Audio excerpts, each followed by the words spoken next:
This is the screencast for section 5.1, example 3. We're going to be simplifying trigonometric expressions. That's right, trigonometric. In example 3, we want to simplify the expression sine cubed of x plus sine of x times cosine squared of x by factoring and using identities.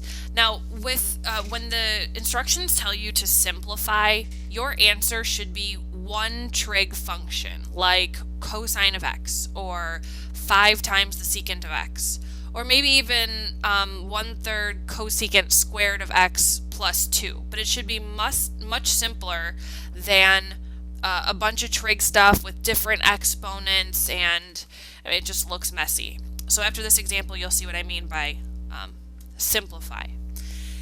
Now, they gave me a hint here, factoring. Now also, I look at this problem and I see sine cubed plus sine times cosine squared. I see that each term before and after the plus sign has a sign. So I'm going to undistribute or factor out sine of x, which leaves inside the parentheses sine squared of x plus cosine squared of x, and that sounds very familiar to me. That's one of my Pythagorean identities.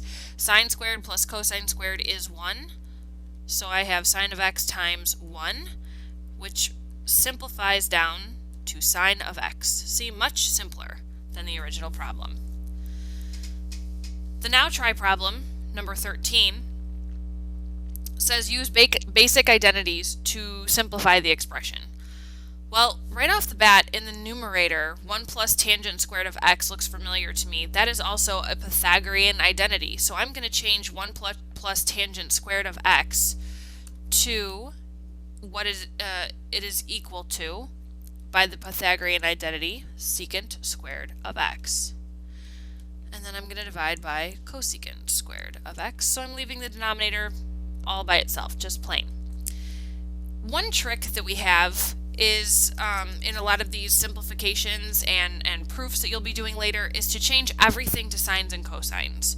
So I am going to take the numerator, secant squared of x, and change it to 1 over cosine squared of x.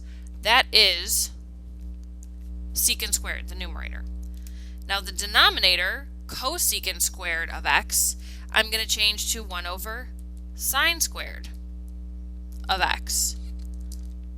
So I still have numerator divided by denominator, but now my numerator is a fraction and my denominator is a fraction.